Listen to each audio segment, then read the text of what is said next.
Playing great. I've said this publicly now a few times. Dennis and Sean, if I were voting, that would be the two coaches of the year for what they've done throughout the year and where the team started and where they are now. Obviously, an NCAA tournament team and a team that can advance, my guess is Dennis will push them that way. But it was a game we just really had to gut it out.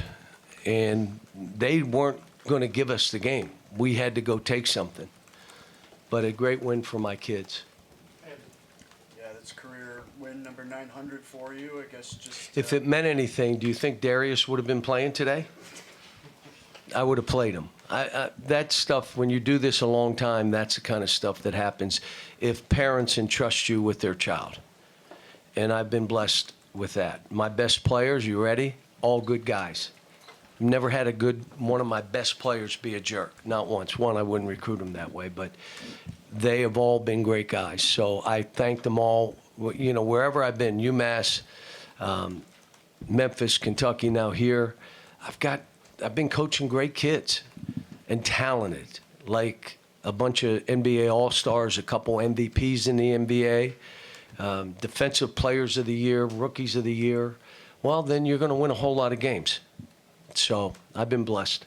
And I've had great staffs, by the way. Chin did a great job defensively today because they're hard to guard and they play different and they post up and they do some stuff.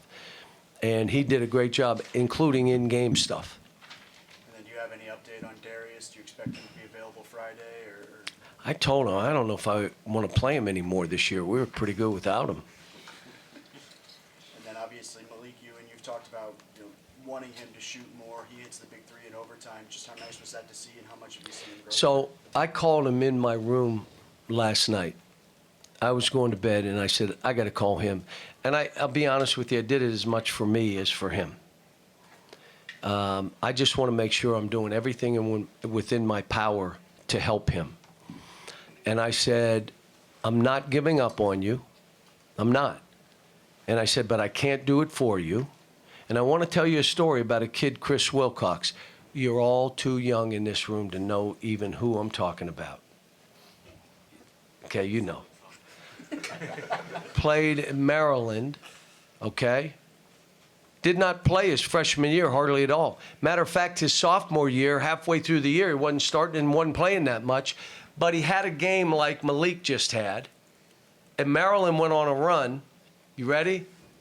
And they won the national title, and he was a first-round draft pick and had a long career. I mean, I said, that could be you, but you got to go and get by stuff, play with unbelievable energy, take what you – and I told him. I said, I've had guys, they say Darius Acuff, never knew he was that good. Malik Thomas, never knew he was that good. Never knew Trevant was that good, TB. Never knew Billy Goat was that good. I never knew he was this good. I said, I want him saying it about you. That's what moves me as a coach. Never knew he was that good. You can be that guy, but I can't do it for you. So that's the talk we had last night. And we need him to be that guy. And Nick, the last game and even this game, the way Nick started and what he did, perfect.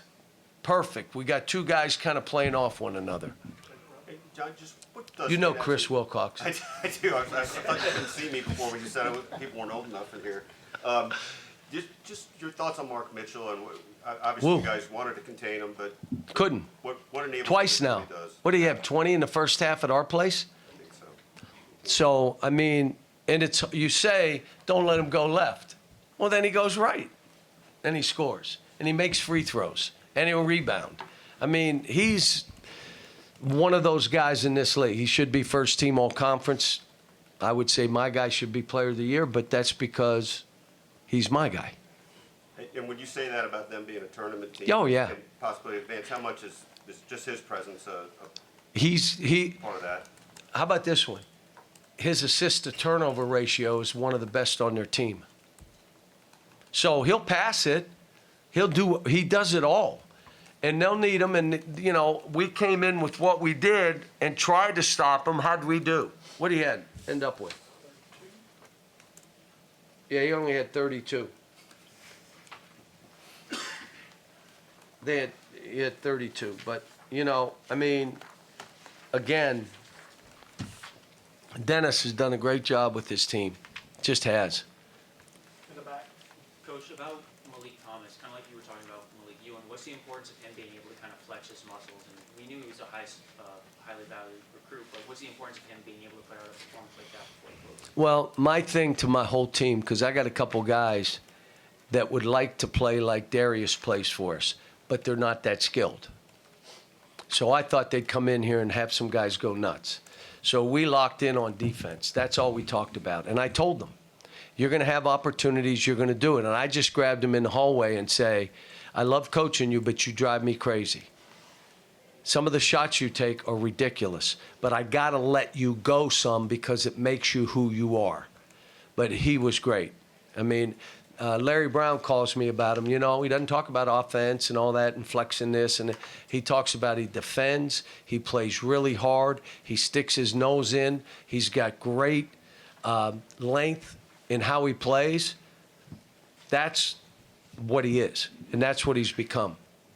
When you say Missouri's obviously an NCAA tournament team and Dennis is a Coach of the Year candidate, what is it to you that makes it that way? Because of where they start. Look, here's what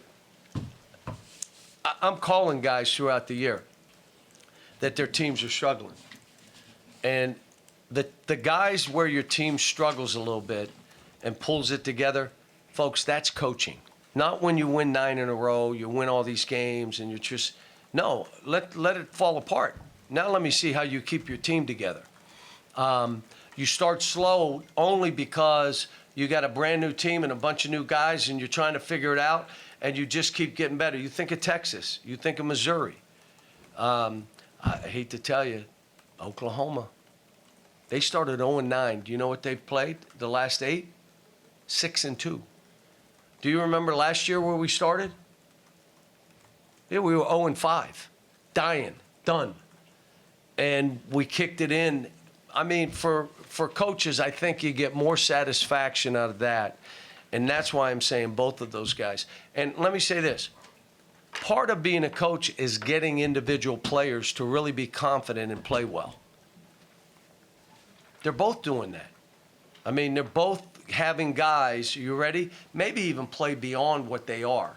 That's when I say that guy's really coaching. He's got these kids believing maybe more than they even should.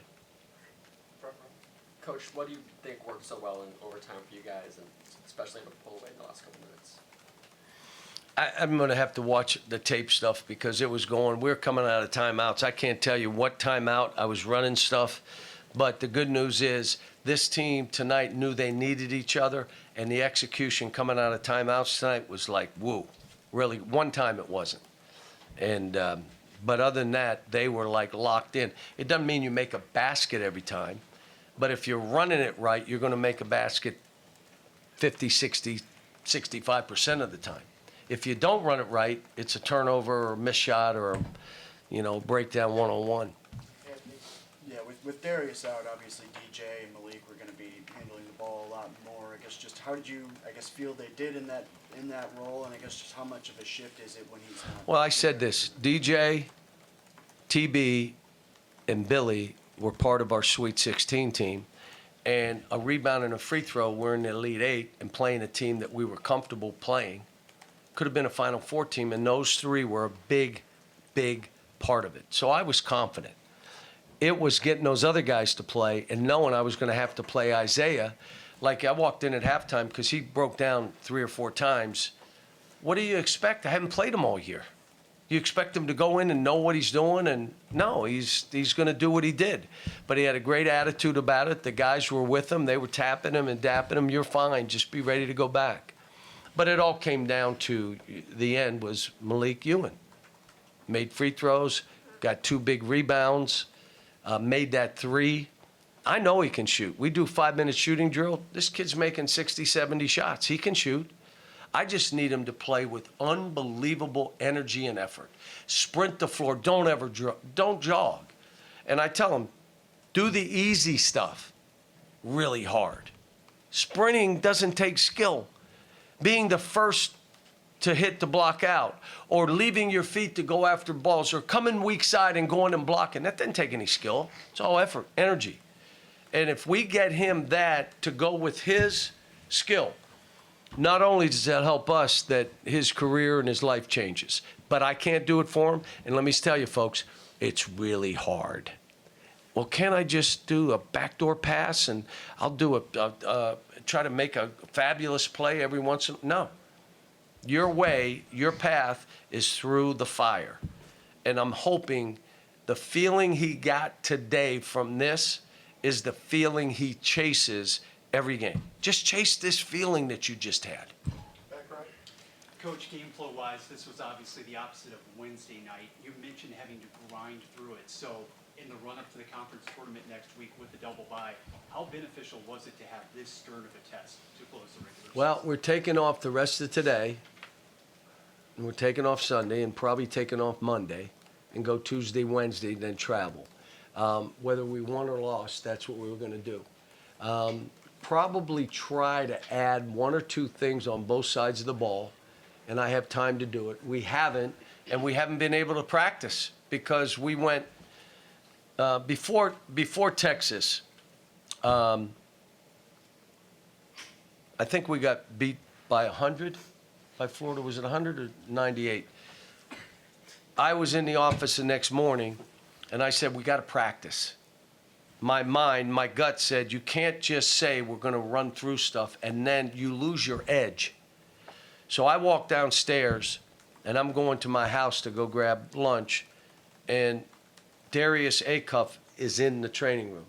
And he looks at me and says, you know, we got to start practicing, and I got to practice. And I went, wow, the kid does know. And he practiced, and all of a sudden we got our edge back, and we got to do it now. Now, do we want to go 2.5 hours? No. But even if you go an hour and 15 minutes, it's got to be some competitive stuff. It's got to be some energy stuff. It's got to be, because you get used to going half speed and think you could do it in a game. Now, the other guy's fighting for his life, and you're going half speed, and then you're going to blame why I missed the shot. I mean, what? Fight. Play with energy. Give us unbelievable effort, and give it to each other. Do this for each other. Yeah, Trevin, obviously a big first half, and then hits the go-ahead three-pointer in Yep. overtime. Obviously a big game against Yeah, Texas. and I told him you're going to make a dagger, and I knew he'd make that shot when we said it. For throw back to him, shoot it. I thought in the one overtime he had 2 shots he didn't take. I'm looking at him like, why aren't you shooting the ball? Take the shot. So, but he's been great. I mean, you know, it's been a great run for him. He's become the player that we all think he can be. And now, let's finish this way. Thanks, folks. Yes, sir.